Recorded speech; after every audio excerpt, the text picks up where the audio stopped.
शिवजयंतीच्या तयारी ही अगदी जोराने आणि जल्लोषाने झालेली आपल्याला पाहायला मिळत आहे आणि याची सर्व तयारी आमदार शरद सोनवणे यांनी केलेली आहे। आपल्यासोबत शरद सोनवणे आहे।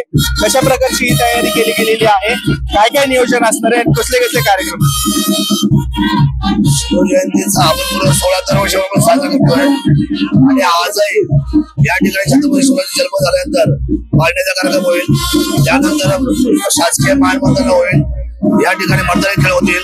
मराठा सेवा संघाच्या वतीने त्या ठिकाणी अभिवादन होईल, अभिनंदन केलं जाईल आणि माझ्या प्रास्ताविकेनंतर आदरणीय राज्याचे प्रमुख मुख्यमंत्री शिवप्रेमींना आणि तमाम महाराष्ट्र जनतेला या किल्ल्या शिवनेरीवरून निश्चितपणे शुभेच्छा देतील असं यंदाच्या उत्सवाला काय महत्व आहे, काय वाटतं? दिवसेंदिवस हा उत्सव वाढत चाललेला आहे।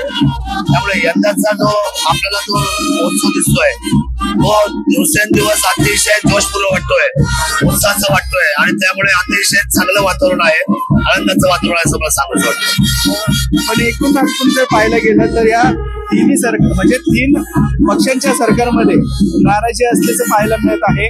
एकनाथ शिंदेंना कुठेतरी डावलल्याची भावना सातत्याने माध्यमातून पुढे येते, त्याबद्दल काय वाटतं? तिघांना बरोबर घेऊन चालणं आणि एकत्र काम करणं तसा हा समन्वयाचा भाग आहे।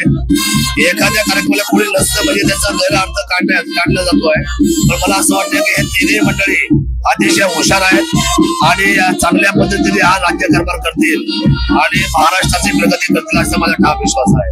सिक्युरिटी बद्दल असतील किंवा अनेक कारणं असतील, यामध्ये सातत्याने एकनाथ शिंदे यांचं नाव पुढे येतं। बघा, एकनाथ शिंदे साहेब डायनॅमिक नेते आहेत, यशस्वी मुख्यमंत्री आहेत आणि त्यांचा स्पेल मोठा राहिलेला आहे आणि त्यांना कुठल्या पद्धतीने डावलण्याचं काही कारण नाही।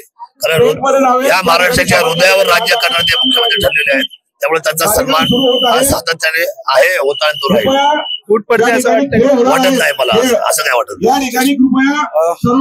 एकूणच आपण पाहिलं की शरद सोनवणे यांनी देखील आपली भावना व्यक्त केलेली आहे। इथला जो शिवजन्मोत्सव सोहळ्याचं सगळे जे नियोजन आहे ते त्यांच्या अतिरेक किंवा त्यांच्या अध्यक्षतेखाली झालेलं आपल्याला पाहायला मिळत आहे आणि आता काही वेळातच मुख्यमंत्री उपमुख्यमंत्री या ठिकाणी दाखल होतील आणि या शिवजन्मोत्सव सोहळ्याची तयारी होईल।